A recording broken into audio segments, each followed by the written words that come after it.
The spaceport on Targa Moon was loud, dusty, and full of strange smells. Merchants shouted from stalls offering rare metals, alien spices, and broken starship parts. Ships came and went above the clouds, leaving white streaks across the dark sky. Captain Elias Trent stood in the middle of it all, arms crossed, staring at the list on his wrist display. His ship, Ironwake, needed food, water, and one part for the broken coolant system. He didn't have much to trade. Elias was a human. Humans didn't get much respect out here, not this far from Earth. Most species thought humans were too emotional, too soft, or just too new to matter. Still, Elias survived by staying sharp and keeping his ship running. Today, though, he needed a good deal. He found a booth that looked promising. It was run by 3 tall, insect-like aliens, Chivani females, their shiny exoskeletons marked with gold paint. They were from a powerful warrior race, proud and cruel to those they thought were weak. Elias didn't like dealing with them, but they had food packs, enough to last his crew for 2 weeks. He approached slowly, looking for trade. He asked the lead. Chivani hissed softly, showing sharp mandibles, then waved to a crate of supplies. Food. Clean. Sealed. You have machine parts? Elias shook his head. No parts. But I have purified fuel cells and oxygen recyclers. The second Chivani leaned in. Not enough. Elias sighed. What do you want? The third Chivani stepped aside, revealing a small figure behind the stall. She was not like them. She had smooth skin, pale silver in color, and long black hair tied in braids. Her arms were thin. Her eyes were wide, glowing faintly with a soft purple light. She looked scared and far too young to be in a market like this. The lead Chivani clicked. Her claws. Take her.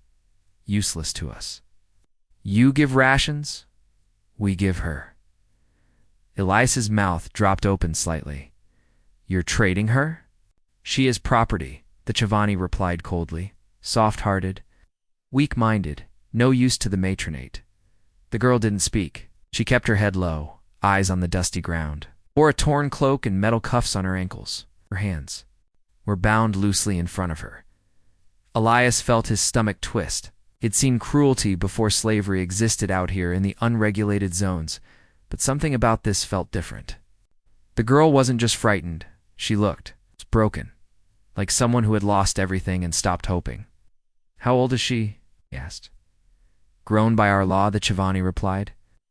18 cycles. She's quiet, eats little, not dangerous. Elias looked at the food crate again. He needed it, but not like this. He wasn't a slaver. He didn't buy people. Still, if he didn't take her, someone else would. Someone worse. How much? He asked quietly. The lead Chivani smiled a cold, bug-like grin. 5 rations. Standard pack. Elias reached into his bag and took out 5 vacuum-sealed boxes of meal packs. It was more than he could spare, but he handed them over without a word. The Chivani pushed the girl forward.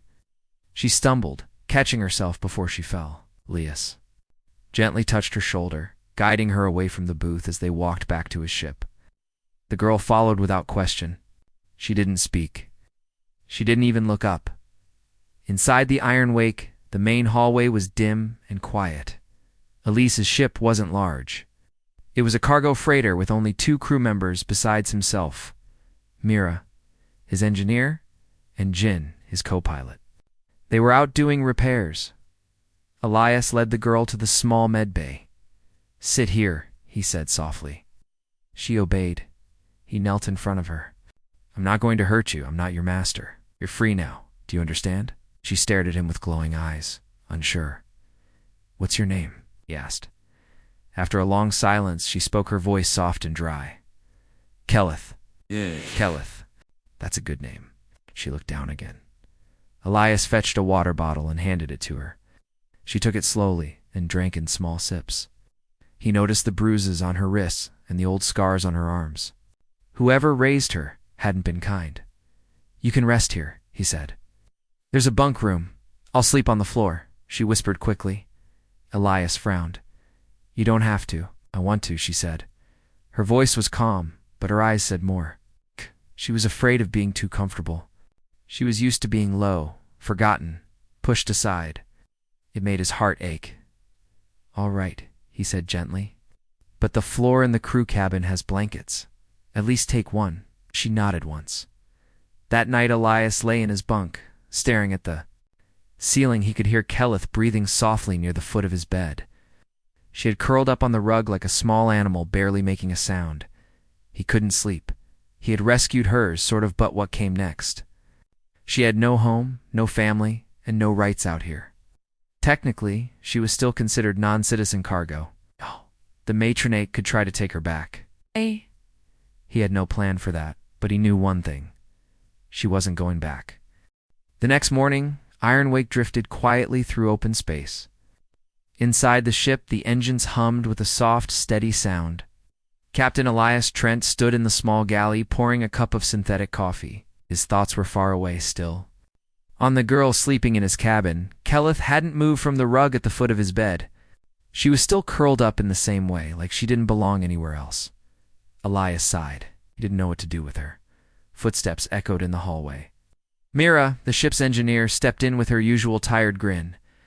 Her arms were smudged with grease, and her dark curls were tied back with a wire clip. "Morning," she said, yawning. "Who's the guest?" Elias looked at her. "She's someone who needed help." Myra raised an eyebrow. "We're not running a hotel. You know?" "She was going to be sold," Elias said. "Her own people gave her away for food. I couldn't leave her." That made Mira pause. "Is she safe?" She hasn't even looked me in the eyes. Myra poured herself a drink and leaned on the counter. "What's her name?" "Kelith." "Sounds like a song." Elias nodded. "She speaks slowly, carefully. It's like she's afraid of saying the wrong thing." "I'll keep an eye on her systems-wise," Mira said. "If she needs anything." "Medical. I can run tests." "No scans unless she agrees," Elias said firmly. Mira gave a small smile. "Got it, Captain." Later that day, Elias returned to the cabin. Kelith was awake, sitting with her knees to her chest. Glowing eyes looked up as he entered. "I brought you breakfast," he said, placing a warm tray on the table. It had soft bread, fruit, gel, and water. Simple, but good. Kelith stood slowly and walked over. She sat on the floor again and ate without speaking. "You can sit at the table," Elias offered. She shook her head. "I'm fine here." Elias sat across from her, trying to find the right words. "Do you know where you want to go?" Kelith stared at the tray. "I don't have a place." "What about your home world?" She gave a slow blink. "They didn't want me. My sister said I was broken."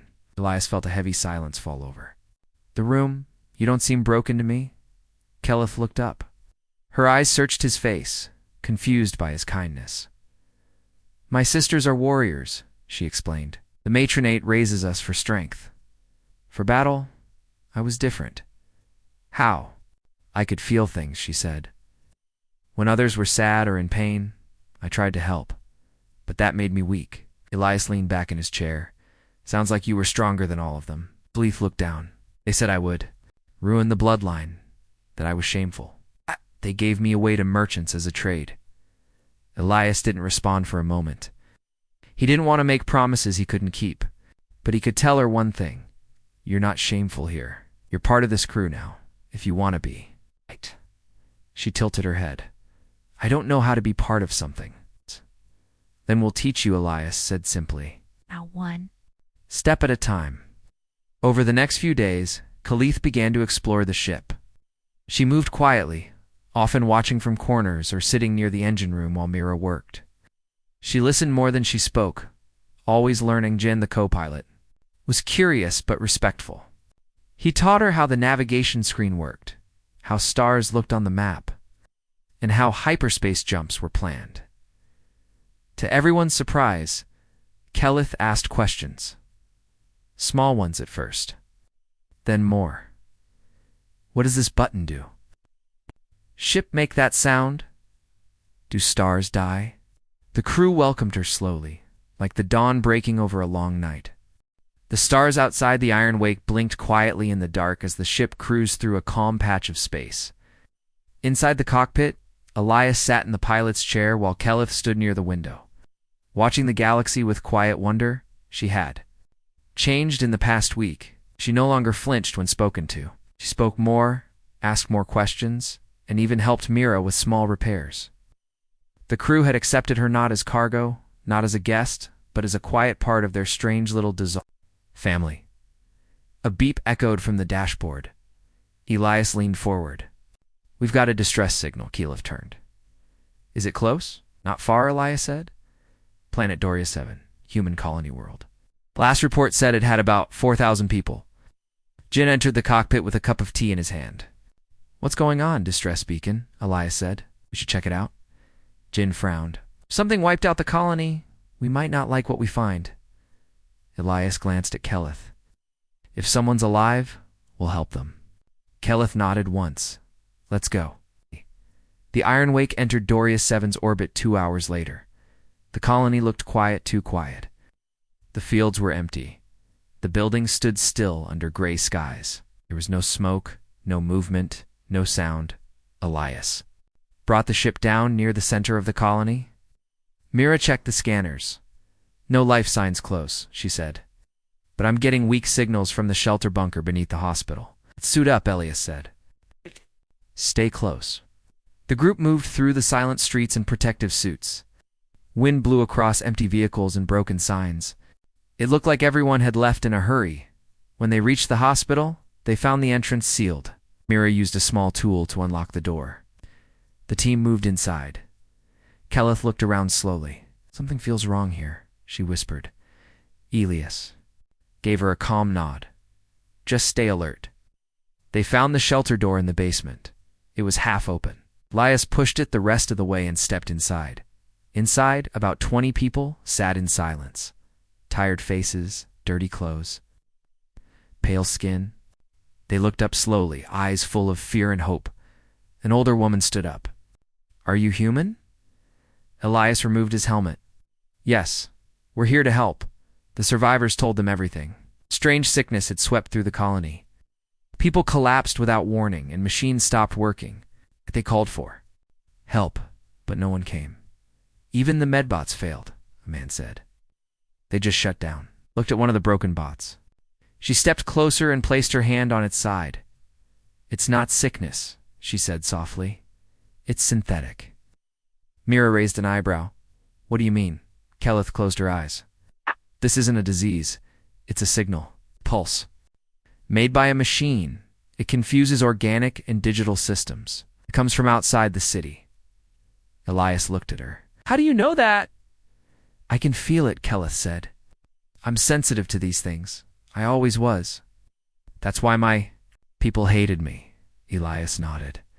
"Then we need to find the source." Keleth guided them to the hills outside the colony. Hidden beneath old mining equipment, they found a small black tower made of smooth metal. It gave off a low humming sound. The air around it felt strange, like it didn't belong.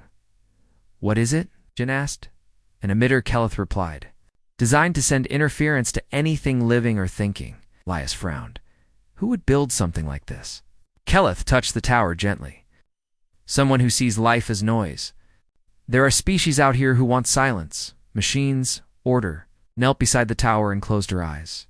"Can you shut it down?" Elias asked. "I can try," Keleth whispered. She stayed quiet for a long time, her hands moving slowly. Over the smooth metal, her fingers glowed faintly, the same soft purple as her eyes. She hummed a tune under her breath, low and steady, like a memory from a dream. Then, with a soft click, the humming stopped. The air changed. It felt lighter. Keleth opened her eyes. "It's off," Elias smiled. "You did it." The people of Doria 7 stood outside their shelter, blinking under the cloudy sky. The humming in the air was gone. Their machines were working again. Children peeked out from behind their parents. Some of them smiled for the first time in days.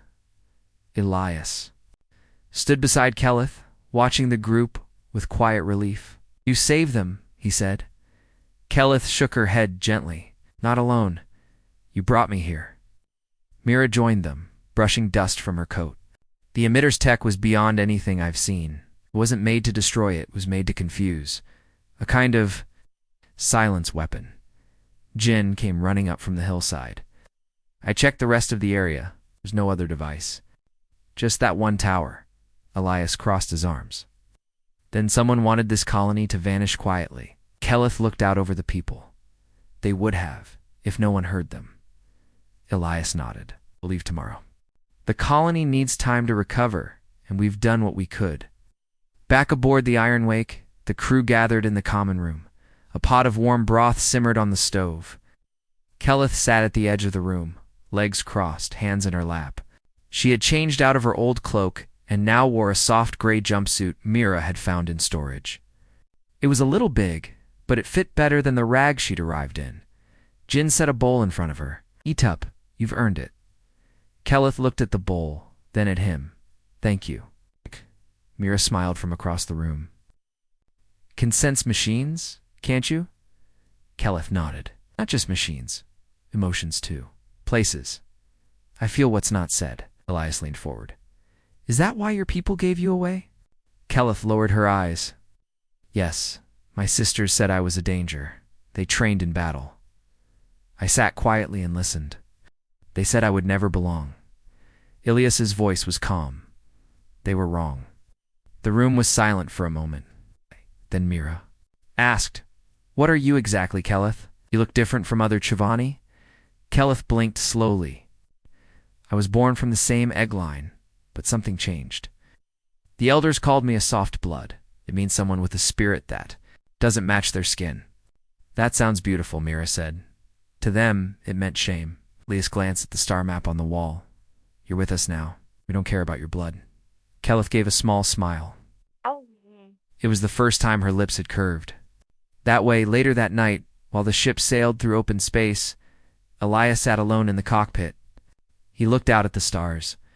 Deep in thought, he heard soft footsteps behind him. Keleth stepped into the light, quiet as always. She looked at the stars, too. I never knew they were so bright, she said. Elias nodded. They're easy to miss. When you're stuck in the dark? Keleth touched the window gently. Do you think the stars can hear us? Leah smiled. Maybe, if someone listens hard enough. Keleth turned to him. I want to learn more about the ship, about humans, about everything. You will, he said.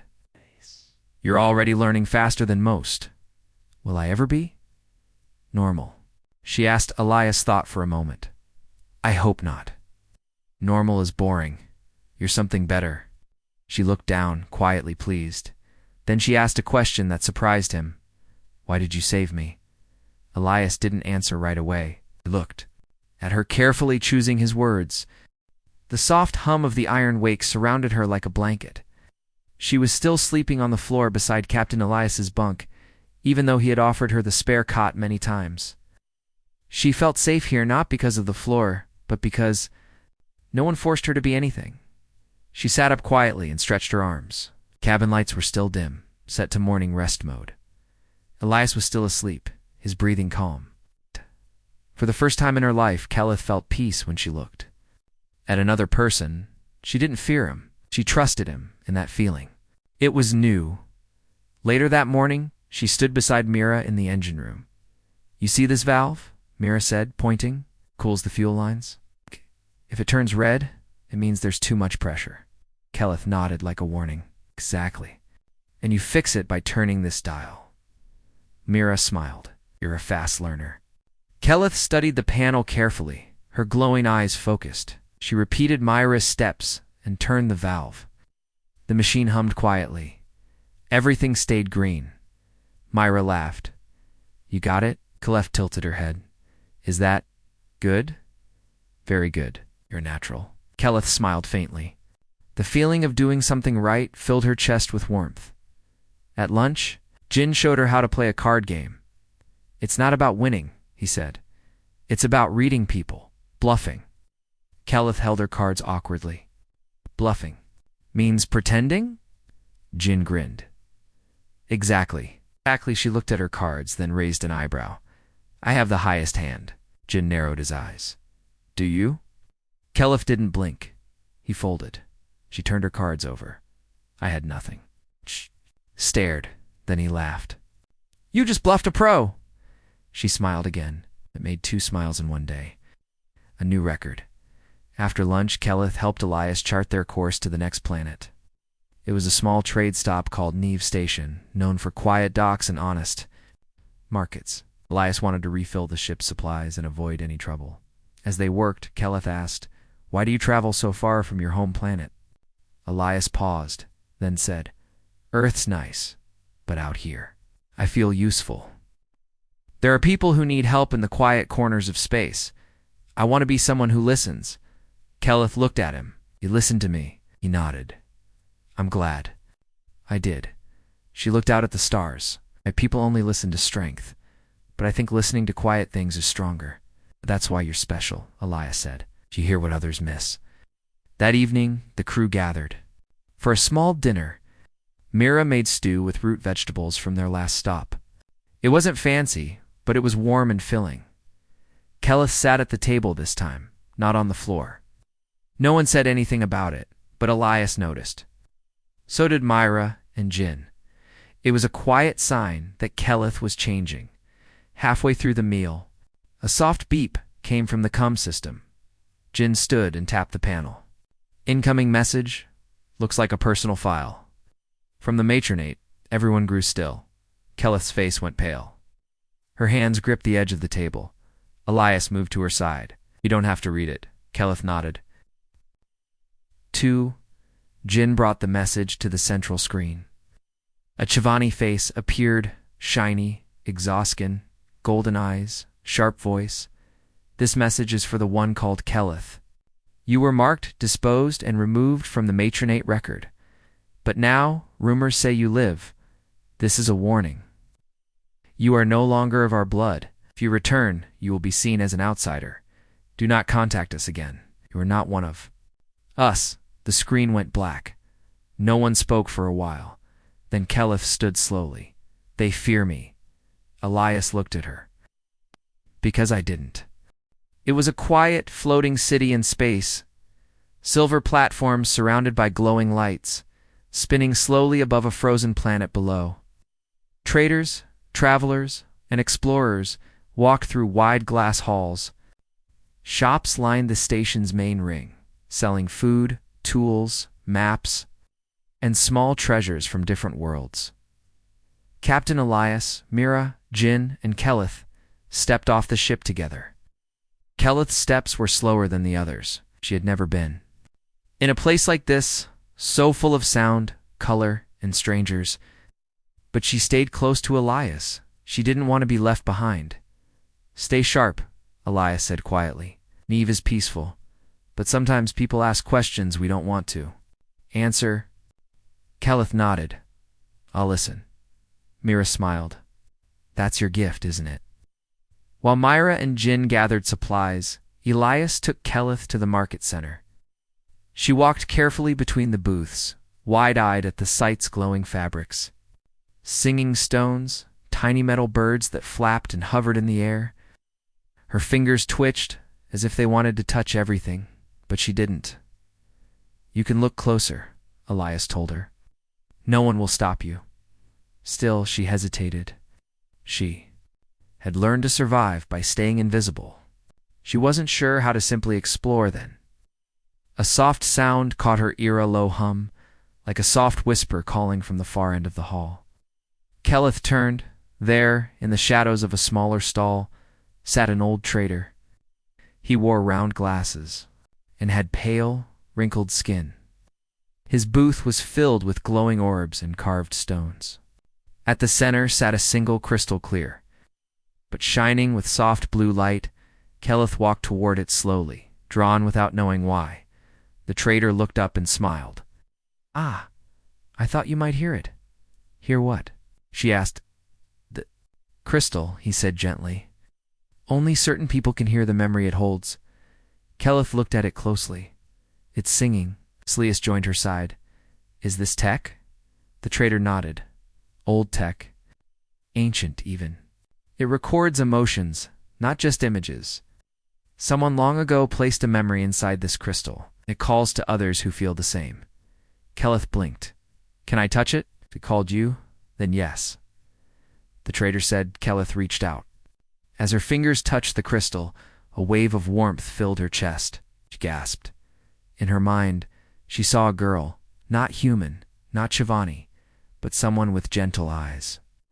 The girl was standing alone under a purple sky, holding her own hands, whispering a song. She wasn't afraid. She was waiting for someone to understand her. Keleth pulled her hand away, her heart racing. That girl was like me, she whispered. The trader nodded. You're not the first of your kind to be cast aside, but you are not alone. Keleth looked up. For the first time, she didn't feel like a mistake. She felt like a thread in a larger story. Elias paid the trader and handed the crystal to Keleth. You should keep it. Keleth cradled it carefully. Thank you. On the way back to the ship, she walked a little taller that night. Keleth sat in her corner of the cabin, staring at the crystal in her hands. It still glowed softly. Elias sat across from her, drinking tea. What did you feel? He asked. She thought carefully. I felt a memory that wasn't mine, but it was made for me. I think the crystal waited a long time to be found. Elias nodded. Like you, Keleth looked up, Captain. Do you think people like me belong in this universe? Yes. Don't think, he said. I know. She smiled again. This time it reached her eyes. The next day, Keleth spent hours with Mira in the engine room. She asked about every wire, every tool. Her hands were steady. Her mind was sharp. Mira watched her with curiosity. You've never trained for this, Mira said. But you learn like someone who was born to fix things. Keleth nodded. I touch machines. I can feel what's wrong. That's rare. Keleth looked thoughtful. I think it's why I was left behind.